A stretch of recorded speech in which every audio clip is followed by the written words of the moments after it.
Thank you for joining us today for this APMG and Inprogress Design Labs webinar, where we'll be talking a lot about design thinking and how it's a really good concept that project managers, if you're not considering it already, you really should be considering it in terms of analysing your options for your projects and developing final solutions.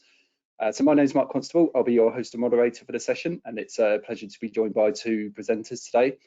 So you should see them on screen now, but it's Richard Farrow, who's the CEO of APMG International, and also Rafael Charney, who's the lead author of the DTMethod framework and representing Inprogress Design Labs. And he'll be Richard and Rafael will be taking you through the detail this afternoon or this morning, wherever you're joining us from. So before Richard and Rafael get into the main content, I'll just cover a little bit of housekeeping. So the first thing to note is we are recording the session, and everyone that's registered will receive a follow-up email from me not too long after the session once the recording's online. So don't worry if you're scrambling to jot anything down, we will be sharing the recording. Secondly, you're welcome to submit questions at any stage. So you should notice on your GoToWebinar control panel, you have an option to type in your questions. So please feel free to do that at any point. I'll be keeping a close eye on those, and between myself, Richard and Rafael, hopefully we'll be able to address as many of those as we can towards the end. And last but not least, feedback is very welcome. So let us know what you thought of the webinar today, what you thought of the content, and how we might be able to improve these sessions in the future. So that's enough for me. I'll now hand over to, I think, Richard first to get us started. So over to you, Richard. Thanks very much, Mark, and welcome everybody to this webinar. Mark, if we could move on, could you drive the slides as you have them asked? So just as an agenda, very simple agenda for us today. Why do I think we need another step in project definition? Why I think design thinking can help.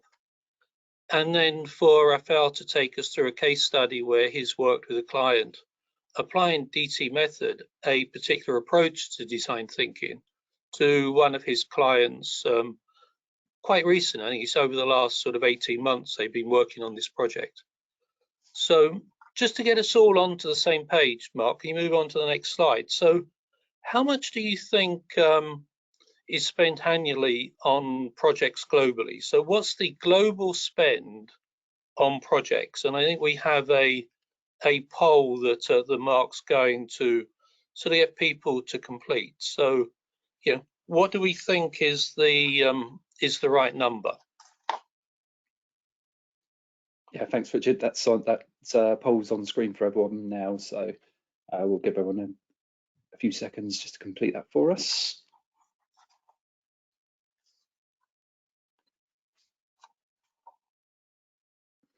Quite a broad selection of guesses.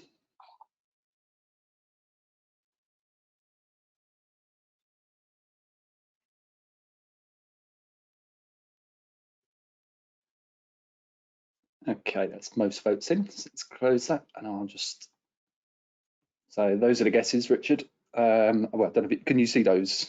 I can, thank you. So the general view is it's somewhere between $1 trillion and 25 trillion, and 25 trillion is slightly got its neck out in front at 27%. So if we can move to the next slide, global GDP is about $100 trillion, and it varies a little bit depending on what research, what map you see. So if we can move on, Mark, total project spend from various sources is around 20 to 25 trillion. I can't find an accurate number. So those of you who guessed it was 25 trillion, I think you're spot on. And so the reality of the project management profession, what we spend on projects, is we're spending about 25% of global GDP annually on projects. So if you just sort of bear that number in mind, 25% of global GDP, which is about $25 trillion that we're spending globally. But how well do we do? So if you look at the measures of success, Mark, so all of the research, and depending on what research you look at, they're all coming up with very similar things. And I'm sure you got your favorite sources of this information, but Yeah, it is actually quite scary. So your research from Stanford and Berkeley suggests that the majority of startups fail. 92% of startups fail. In this day and age, people are talking about using project management. A startup is a project to get something up and running. The Standish Group, for as long as I can remember, have always come up with about 35% of initiatives are successful. So, 65 to 70% of projects, according to the Standish Group, who predominantly look at IT projects, they say they fail. PMI have been running a global survey of project management success, project success over a number of years, couple of decades now. They say the situation is improving, but they're still talking about successful projects as being in that range of 30 to 35%. And because DTMethod was developed by Rafał and colleagues in Poland, just looking at the Polish number, and they believe that 78% of changes fail to achieve their goal. So if you move, Mark, can we go on? So if you look at this, we have waste on a global scale. So those of us who are in the project management profession, just think about this. If 70% of our projects don't deliver the expected benefits, then we're wasting about $15 trillion every year. Now, I know it's not all wasted because people get paid for that. That money goes in salaries. Those salaries pay taxes. It isn't a black and white situation. But just bear in mind that the people that are actually paying for that project weren't getting the benefits that they expected. So we, as a profession, we're wasting $15 trillion every year. And it can't be sustainable. We can't go on continuing to waste this amount of money and actually expect things to change. It's just not feasible. And of course, it is avoidable. We could do something about this. We could deliver projects better. We do need a different approach. We need another approach to the way that we're doing it. And just to before we move on to that, these are the success criteria that people come up. Whatever report you look at, these 10 items come up as being the things that we must do in order to deliver projects better, in order to deliver successful projects. So again, I think there's a poll where if you can rank these 10, or certainly choose the top 3 of these success criteria. And again, let's just see what the general sort of opinion of the group on this call is. So there's a Slido poll. You use the code or scan the QR code on your mobile, and you should be able to get access to that. And hopefully the 10 items are there, and you can then sort of rank them. But if you could just focus on the top 3 of those, of the characteristics that you think are most critical in order to make sure that the endeavor, the project we're setting out to deliver, has the maximum chance of success. Yeah, thanks, Richard. I'm just going to switch the screen now so you can see the Slido results. Yep, can't see your screen yet. Can see it now.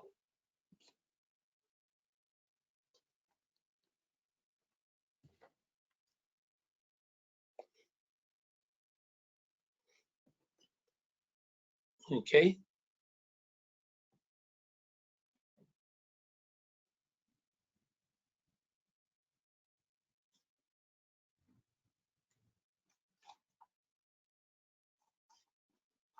We have 15 answers. 17. Great.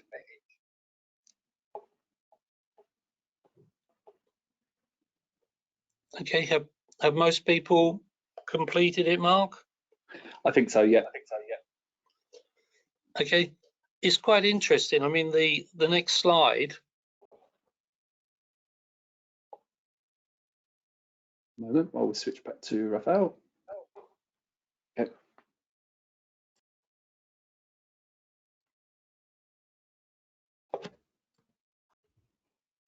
So this is sort of a survey that was done a while ago and came up with the success criteria in order. And this was at the time that this chap Martin Cobb in Canada actually came up with this phrase, which I think is well known to most people in the profession. We know why projects fail. We know how to prevent their failure. So why do they still fail? And those were the top 3 success criteria. Now, on the poll, executive management support and clear statement of requirements were in the top 4. User involvement was a little lower down, but there's a view among this group that clear vision and objectives was quite key, and that's actually quite low down in that survey that was done, whatever it is, 30 years ago. So if you think about it, for the last 30 years, we've known what we need to do in order to deliver successful projects. Everyone in this call, you know, the wisdom of the crowd on this call comes up with exactly or near enough the same top things that we know we need to do, but fundamentally we're not doing them. Yeah, and that is leading to this enormous waste in the way that we deliver projects. Yeah, and some recent research, an up-to-date view from Antonio Nieto Rodriguez, who has been quite prolific recently in writing about the project economy, how we could deliver projects better, and has written a couple of books on it. He's a global speaker, he's seen as an authority on these things. And his top 3 reasons why strategic projects fail are structure, governance, and focus. So the same reasons today why strategic projects fail have been with us for 30 years. And Antonio's view is in most organizations, we could probably cancel 80% of the projects and you wouldn't actually know what's happening. So that's a terrible indictment on the profession on how we define and implement, bring into being these projects when we don't get the right things, those building blocks in place to start with. And what we're doing on the whole doesn't actually add much value to the sponsor that's actually paying for that project. And I think the disappointing thing with it, again, a quote from Antonio here, is what a fantastic thing to be involved in projects. The buzz that people get from working on a project, working with a group of colleagues, a collaborative approach to deliver something of importance. But at the same time, we're not doing very well at it. And surely there has to be a better way of doing that. Moving on. This is a very, very simple diagram. I'm sure everyone on the course has seen something similar to that. But I think this is often overlooked. We got to make the right decisions up front. What we decide we're going to do, we've got to get that right. Once we start to execute the work, then clearly the cost of change goes up and the ease of change becomes much more difficult. So the effort we need to put in is right at the front end. We need to really think about what is the project we're going to execute, what do we need in place before we do it, and we've got to get that senior leadership, that governance in place to make sure that we set off on the right foot. And the question is how do we do that? And that's what I'd like to sort of suggest. The solution to that, not necessarily, there is no sort of silver bullet, there's no easy answer to this, but one thing that we could do is try to look at the concept of design thinking. So why should we include design thinking in project management, in project definition? Mark? So what is design thinking? The simple definition is a fast approach to designing new products, processes, and services. And design thinking has been around for a while. It's not a new concept. And if you look at the literature, there's probably 4 leading models of design thinking. Stanford, Double Diamond, IDEO, and the several university courses who are delivering design thinking. And if you want to go and look at what is their approach, you can find that yourself. But if you look at the value of design thinking, McKinsey have said there's a true correlation between design practices and revenue growth. Organizations that practice design thinking, on the whole, achieve a higher income and greater profitability than their competitors, and indeed anyone else that doesn't actually use this concept. Now, they're talking clearly there, I think, about design thinking on product development, not necessarily on projects.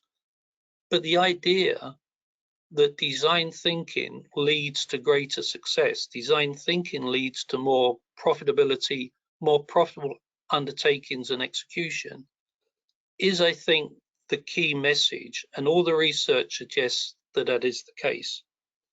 Now, what Rafael has been working on, we move on to, is the DT method, which I think is the first fully integrated and proven methodology. So this is similar to, if you like, a project methodology. It takes into account the similar things that we have in project methodologies. But the team behind DT method have actually done the research and come up with some very straightforward, I like to use the word simple, but what I mean is non-complex and non-complicated guidance on how to apply DT method. So there's some guidance there.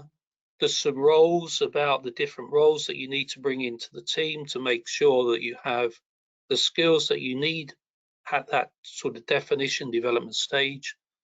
There's some rules that you follow, so you go through it in a methodical way. And there are some tools that they've researched and brought together into a single methodology to help people do it in a structured and appropriate way. And yeah, there is a model associated with it. So the DT method can be applied in a project, and these are the 7 rules that there are associated with DT method. And you will see that they're not different. They're no different from what we actually do when we're actually working on projects. You know, the focus on the people to make sure we meet the needs of the stakeholder, full team involvement so that we make sure we get the right solution, giving the team time and space so they can actually work together to come up with that. You know, what's wrong with an evidence-based approach? You know, let's actually work on the evidence and the facts rather than assumptions and hypothesis of what may or may not be. It's incremental. You go through the phase of the method, so you build up, you learn from that as you go through that process. Clearly, you can go back and do another phase, so it is iterative. And the whole thing about it, though, is it's active, it's engaged, it's collaborative. Yeah, and even if you decide that you're not going to deliver the project because you can't actually deliver the benefits that the client's looking for, then according to Antonio Rodriguez, and I think according to most of the people on this call, that's not a bad outcome because you know it's not worth actually getting on and actually delivering that project. So, you know, for me, DT method fits very, very neatly into the project life cycle at the front end. It's very much aligned to the way project managers and project teams work. It deals with those issues that people are saying that we need to deal with to make sure we set ourselves up for success. And I'd like to hand over to Rafael, who can take us through an exercise that he went through with a client. I think it's confidential because I don't think the client is willing for their names to be shared. So anyone that's expecting to see lots of confidential information or revenue numbers or what have you, I'm afraid you're not going to see that. We're going to actually focus on the process that the team went through. Rafael? Thank you very much, Richard, and hello everyone.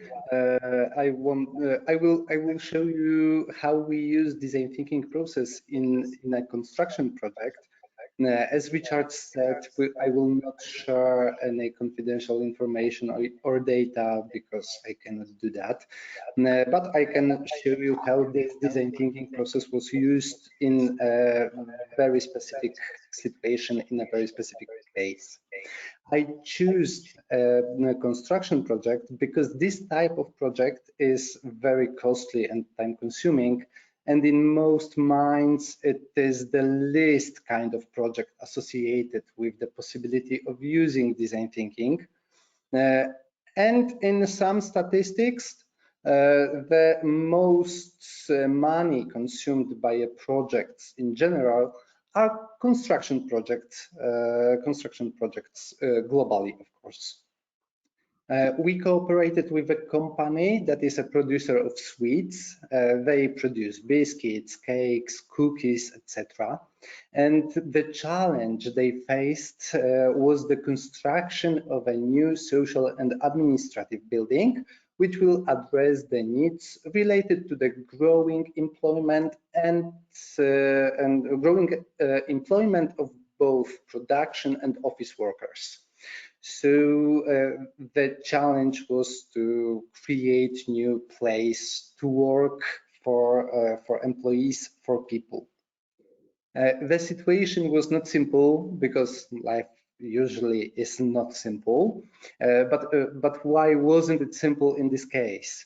The steering committee, long before the decision was made to carry out the design thinking process, commissioned architects to prepare a complete construction project for the new building. The construction project in the Polish building law includes the development of the space, the environmental impact of the building area, dimensions of the building, number of stories of the building, the spatial layout of the building, the construction and installation equipment, etc., etc., etc. It's very detailed work, very professional and detailed work, which must be done to create the construction project. The architects carried out their work very professionally. They took into account all the details that were provided by the steering committee. Number of departments, number of teams, number of employees, common spaces to be included in the project, expected number of production staff, adequate space of changing rooms, etc. Every detailed information was transferred to the architects, and they took into account when they created their construction project. On the screen, you can see one of the plant floors. It is a piece of really good work, as you can see. I will not show whole project, but the screen from the part of this you can see. So very detailed work, a lot of planning, a lot of thinking, a lot of work. And the construction project was ready, shown to our client. But what happened next? People didn't like it. The construction project met with very strong resistance in the organization, from the employees on the low level to the top management, to the managers on the very high levels in organization. Closely collaborating departments were on different floors. Team rooms were small. Locker rooms for production workers were spread out over the floors in a way employees didn't understand. So there was a lot of questions in heads of employees. Why? Why did it happen? Why it looked that way? Why? And they felt strong resistance to the solution the architects provided. The steering committee was persuaded by their consultants and decided to carry out a design thinking process that will allow the construction project to be adapted to the needs of employees. That was the first step to change the construction project, and it wasn't cheap, as you can suppose. But this is why, and this is the place where we started to work with this client, where we conducted design thinking process. 27 people were engaged in the design thinking process. They were recruited from various departments and levels of organizational hierarchy. And among them, there were representatives of the steering committee, project manager, members of the management board of the organization, and of course, employees. All people were from this organization, and these 27 people were engaged in design thinking process, and they worked in developing a design of their new building. These 27 people, who I like to name designers, during 3 weeks of design thinking process, spent around 16 to 20 hours on design thinking activities. So each of them spent 16 to 20 hours on activities, around 15-16 hours in meetings, and around 4 or 5 hours work between the meetings. Over 150 people, another employees, were involved in stakeholder research and testing prototype solutions. These 150 people were around 25% of people who will use the new building. So it is a lot of stakeholders in this case. And what results of the work we had? The first result of the work was that the steering committee accepted 90% of the proposals presented in the 3 top-rated prototypes of the solution. The architects were asked to prepare a new construction project, taking into account the results of their work. So these 3 prototypes were handed to the architects, and 90% of functionalities were supposed to be put into construction project. The benefit of this was that the steering committee had a very high level of confidence that this is the solution the organization really needs.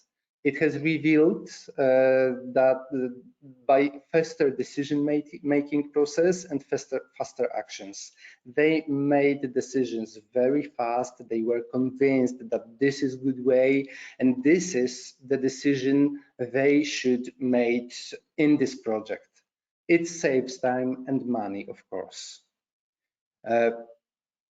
Another result was, of course, the prototypes. Prototypes of the solutions are the common design thinking processes results. In here, the teams created a lot of prototypes because we had a lot of people, so a lot of prototypes they created. Each prototype visualized functionalities throughout the building. On the screen, you can see just 3 sample single floor plans from the different prototypes. 6 prototypes were considered as very good, and 3 of them were very positively assessed by representatives of all departments. They were using the employees who were, let's say, judged the prototypes, used a scale from 1 to 10, how much they like the prototype, and top 3 prototypes got more than 9 the medium assessment. So they were very positively assessed by the representatives of employees from all departments. These 3 prototypes were handed to the steering committee, and they impacted to the final construction project, and mostly. And what is the benefit for the organization? Very low resistance of employees of the new projects. Very low resistance because people know what the project will give them. They know why the solution should look in this way. And I think that if there are, and I think there are, change program and project managers, if you are listening to us, this is one of the benefits which you get: lower resistance during the project program or change initiative. Another observable and declared by steering committee result was a high level of confidence that the project will deliver the right solution. So the confidence about having a good solution was another result, and in consequence there was no changes due to the human factor.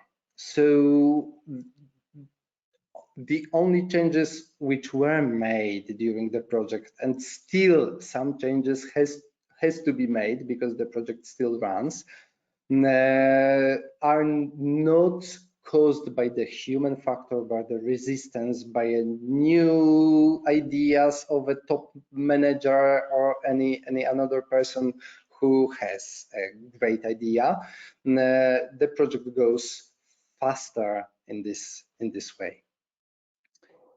Another result of using design thinking in this project was that employees are confident that the developed solution will have the positive impact on their daily work. They are convinced that localization of departments, number of hot desks, meeting rooms, coffee points, spaces for work in silence are designed well, and these places will serve them well. When the building will be built, there will be a very wide range of benefits, starting with higher work efficiency and greater work comfort as well.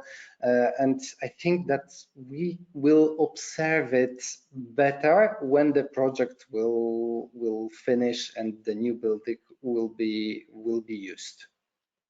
And the last result of this work, maybe not last, but the last one, which I want to show you, was a very useful solutions in the changing rooms. The designers invented new solutions which will help production workers in the new building, such as a dirty clothes chute, number of showers, dividing the changing room in a more useful way between floors.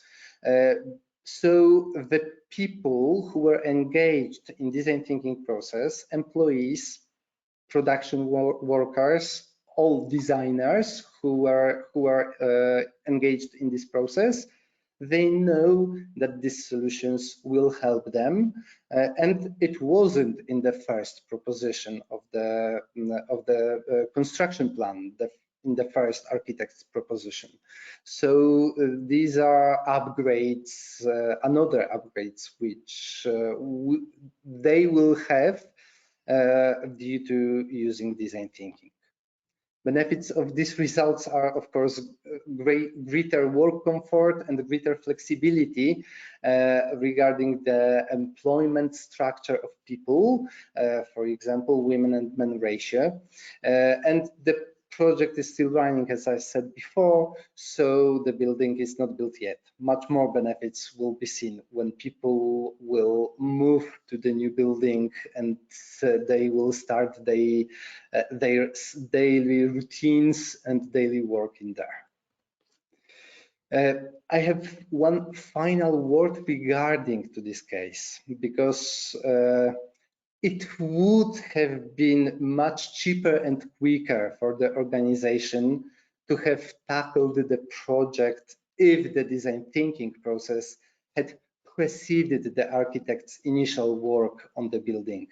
The company would have saved money for paying architects and time for creating a new construction project. However, of course, it's a good thing that they didn't opt for a design thinking process after construction has started, because it would be maybe a bit too late in this kind of project.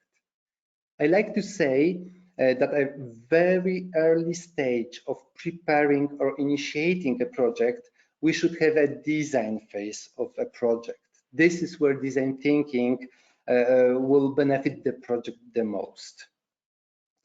And now I will go back to a thing which Richard mentioned earlier.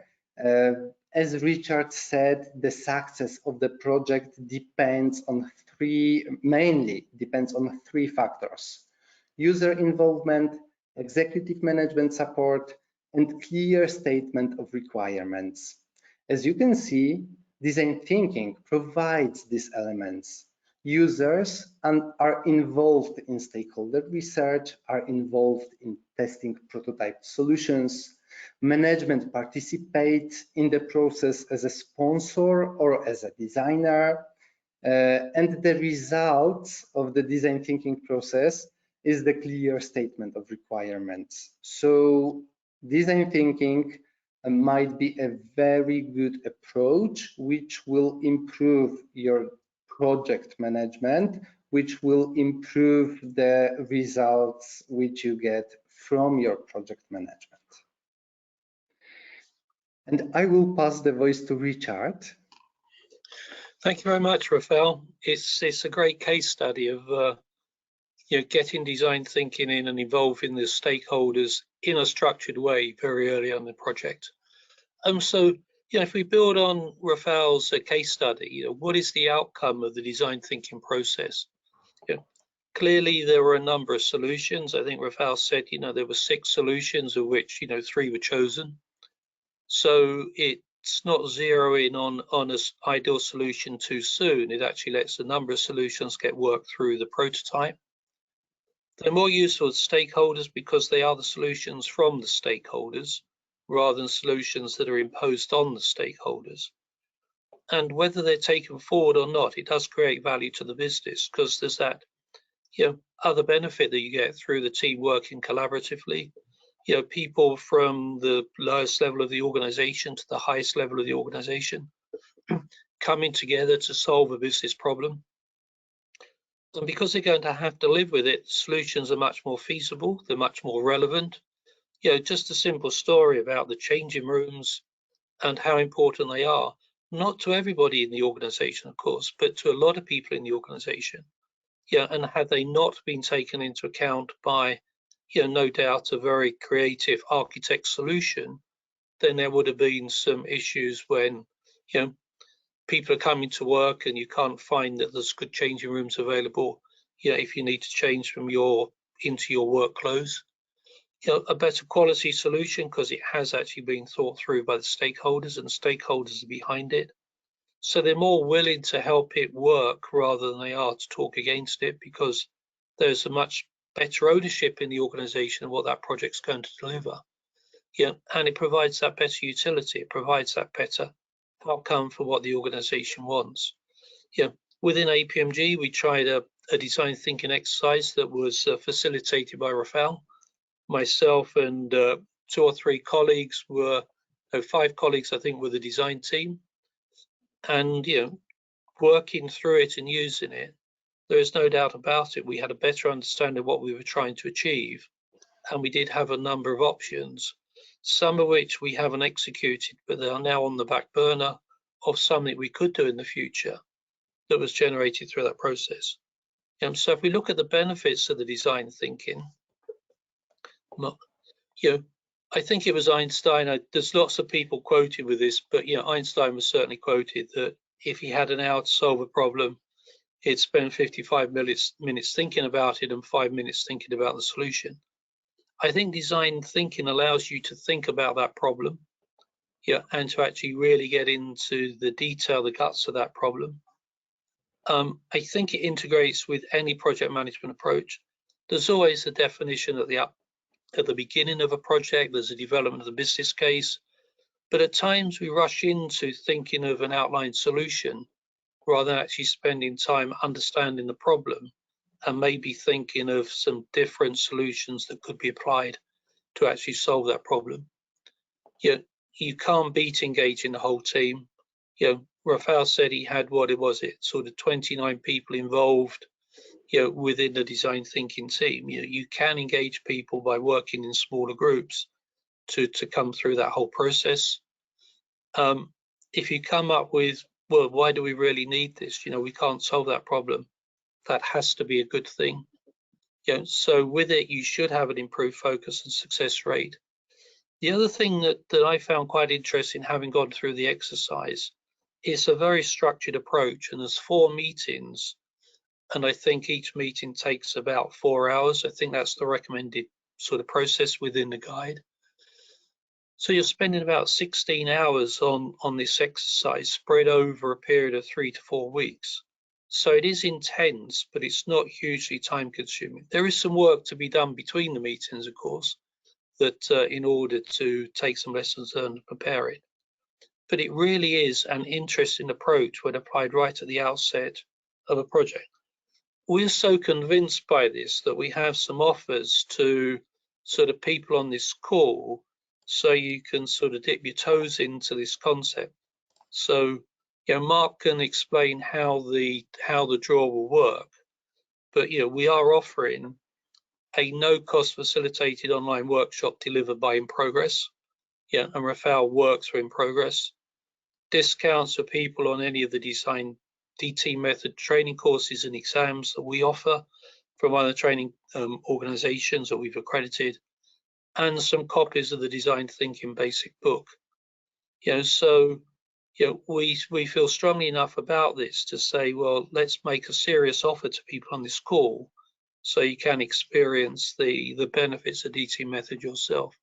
So Mark, over to you.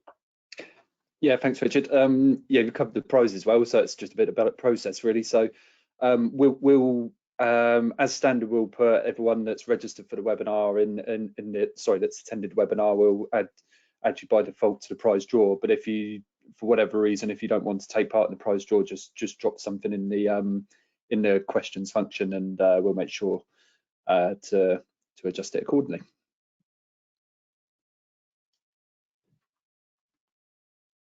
And in terms of letting the winners know, we'll do that as soon as possible after the event. So we'll conduct the prize draw after the webinar, and within 24 hours we'll notify the winners.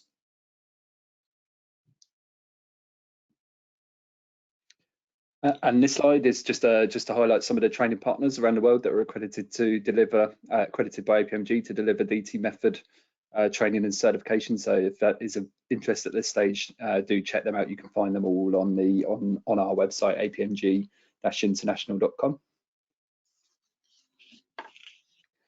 And if you want a bit of a deeper dive, perhaps into the method, this recording's available. I know there's a link on the screen there, but don't worry about scribbling that down. I'll make sure there's a link to that recordings in the follow-up email. And another area where you can find a bit more about design thinking, we've got a session on this coming Friday. So you can see the time there. It's 2 o'clock in the afternoon UK time, 3 o'clock European time, and this is part of our live Q&A series called Level Up, and we've got an episode devoted to design thinking and innovation coming up this Friday. So if you head to our YouTube channel at APMG International, you'll find that under the live event section. And I'll be there again, so you are all invited. Okay, this further information, we will just do that. We'll leave that on screen whilst we look at a couple of questions. And the first couple actually came in reasonably early in the session, so they may well have been addressed since, but I'll combine the two because they're similar flavour. So is this just another flavour of Agile? And what is the difference with an Agile approach to projects? I don't think it is another flavour of Agile if people mean sort of Agile as a delivery method.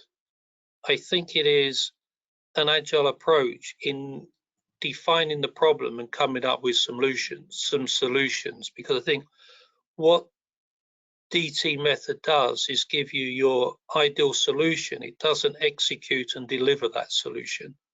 But you know, I better turn over to the guru to make sure that you know, the student has the right answer. Rafael? Richard, it was very good answer. Thank you very much. I will elaborate a bit. When we think about products and product management, we should think in 2 parts about creating the product. One is discovery and second is delivery. Discovery is about discovering the people needs, is about discovering what the product should do, what should be the impact of the developed solution. And during discovery, we do research, we explore the area, the sector of our let's say, challenge, and development is creating the solution, which should be based on the exploration. DT method and design thinking is a discovery phase of product management. All project management methodologies are in the delivery part of product management. So it fits perfectly to all kinds of project management methodologies, not only to the agile ones, and it's not a flavor of agile. Design thinking is a foundation for all project management methodologies or projects initiatives. Yeah. Okay, thank you, gents. In your experience, how does this differ from understanding and engaging with stakeholders and strong communications, both of which are or should be core parts of project management? If I go first, I think it's a structured approach. Yeah, I think the whole thing about DT method that works when I tried it is we're going to go through this. We're going to put some time and effort into this. Yeah, and I think what it forces is that time and commitment from the sponsoring organization. You know, I have a big thing personally that I think most projects, the issue for most projects is lack of sponsor, lack of senior management, senior sponsorship engagement at the time when you need them. They tend to disappear once you need to get a problem solved or questions answered. And I think what DT method does is say, you know, we're going to spend the next 3 to 4 weeks, you know, 4 hours a week, half a day a week, something like that, to really understand this problem and come up with some options on how we can solve it. So it is about stakeholder engagement, and it is about senior support. It is about sponsorship or director or whatever you want to call it, engagement. But it's structured. You know, you commit to going through that process, and at the end of it, you come up with a recommendation. And I think that's the difference. It's the structured approach and a commitment from everybody to put some time and effort in. Mm-hmm. I would add one thing. When you, because of course, design thinking is about communication, is about engaging stakeholders, is about understanding them. Everything is correct in the question. However, if you put that only into project management processes, you will get known your stakeholders very late during the developing of your product. And if you don't have a design phase, as I said a few moments ago, if you will not understand needs of your stakeholders early before you decide what kind of product should be the result of your project, you will have a lot of changes during the project management processes. And the later you will change your product, it's more, it costs you more.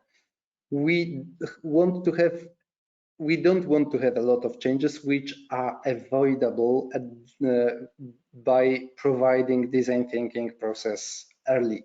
So that's one thing. Okay, thanks, guys.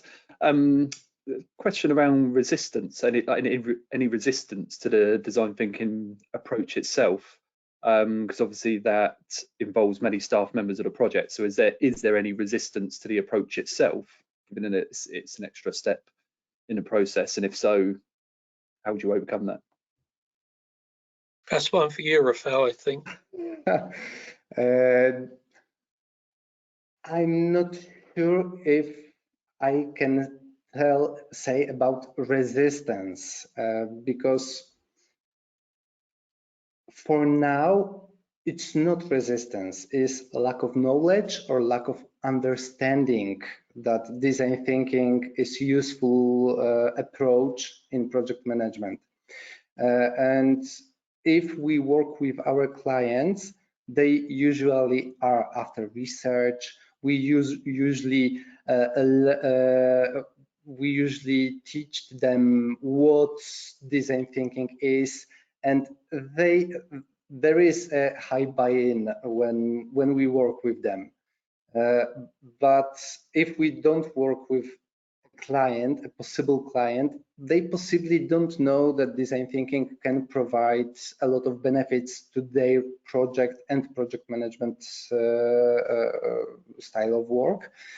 And that's, I don't see a resistance to the methods, but maybe that's because we are a consulting company. We consult, we help, we give structure, and maybe that's the reason. I don't know. Okay, thanks for that. As another question sort of related to Agile, so is it fair to say that DTMethod is more like Agile, Lean, the SDM, and does design thinking suggest roles, and are these roles different from DSDM roles? So I think we have a DSDM user. Rafael? DSDM and Agile PM are different approaches. DSDM is a project management methodology, and the DTMethod is design thinking methodology. Different parts of project management, discovery and delivery. And the roles are different with different responsibilities. The process look differently, so that's why they are different.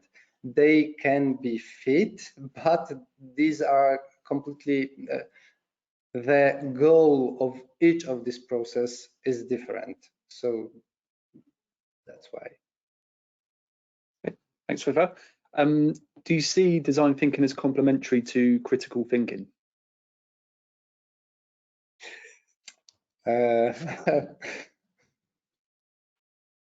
It depends how you define critical thinking, because there is a lot of definitions of critical thinking. I think that design thinking might fit one or more definitions of critical thinking.